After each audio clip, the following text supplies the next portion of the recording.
As the city that defines America's spirit moves towards election day, New York stands at a political crossroad once more. This mayoral race is not just about who will lead, but about what New York and perhaps America itself is willing to become. A city carved by its diversity and relentless energy. Three contenders, Zohran Mamdani, Andrew Cuomo, and Curtis Silwa, are vying to steer America's largest metropolis into an uncertain and defining new chapter. Zohran Mamdani, born to filmmaker Meera Nair and scholar Mohammad Mamdani, is unlike anyone in New York's political history. The 34-year-old Queens Assemblyman, a proud socialist and son of immigrants, is now a contender for City Hall. Hailed by some as symbol of change and dismissed by others as too radical. Because of the difference, it's such a vast difference between the way President Trump does his agenda compared to what Mamdani wants to do for New York. They're very night and day as far as policy. The suit, the tie, the boots. A man with perpetual glee on his face may have won the internet with his Gen Z tailored social media charm, but his crusade to make New York affordable has been questioned time and again, especially by Indians in city and beyond. First of all, the progressive wing of the party is nothing new. There are several other far-left socialists that have similar talking points and agendas that are currently in power in Congress. So this is the first time that somebody in New York has reached such levels. He's currently leading former Governor Andrew Cuomo by 6 points in the race. So, he's really talking about a lot of points that would be detrimental not only to New York but to America and then to the foreign community as well. From calling Prime Minister Modi a war criminal to once again dragging his name into the New York mayoral race, even inside places of worship, Mamdani has stirred anger and debate alike. What Mamdani is doing is scaring away the upper middle class and the middle class of New York and making it an unsafe place. So we've tried progressive politics here in the United States. They have not worked, especially in major cities. San Francisco and Portland, Oregon are prime examples of that. Mamdani is talking about radical things, about taxing certain people on the color of their skin and defunding the police. That was one of his big slogans. He has also never ran anything. So he's never ran a company or he's never had a high power of office as well.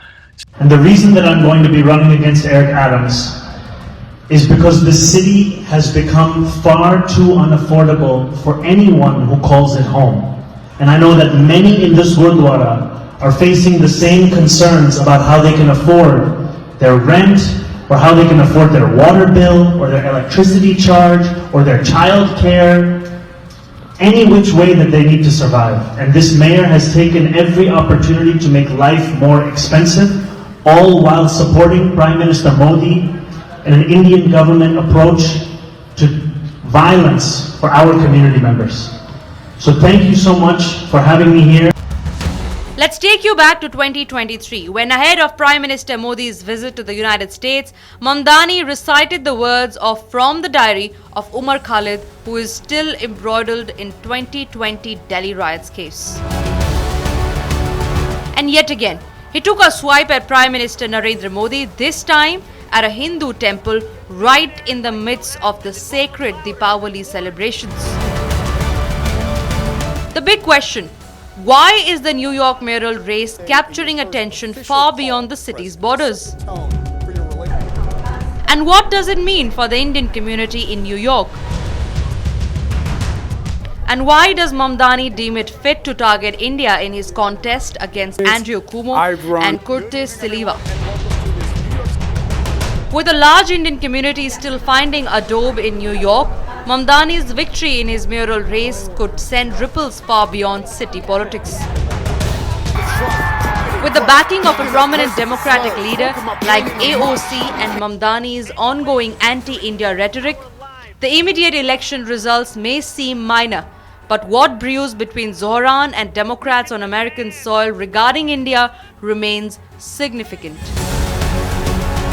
Zohran Mamdani is expected to take the helm of one of the most important cities in the world and the largest city in America. And he now has the full blessing of the Democrat leader in the House of Representatives. It is shocking.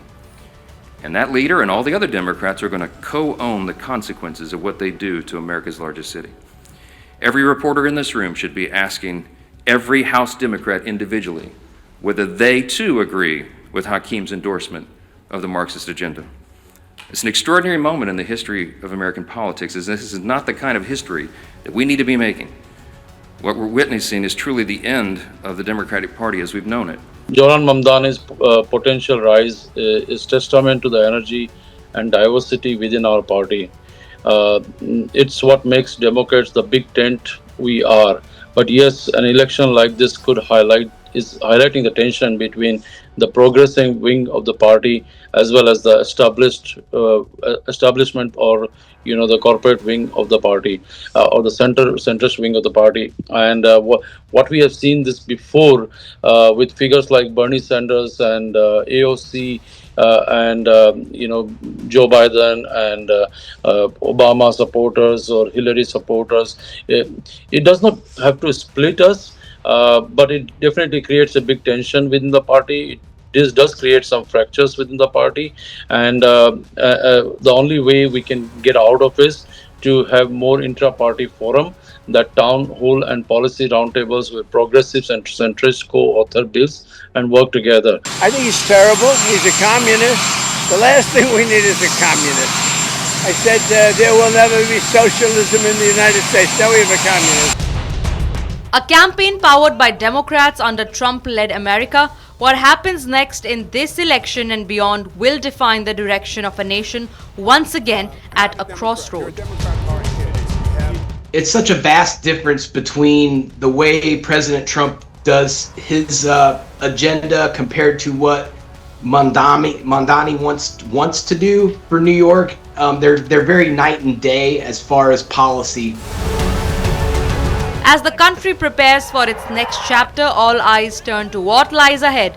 We are looking forward.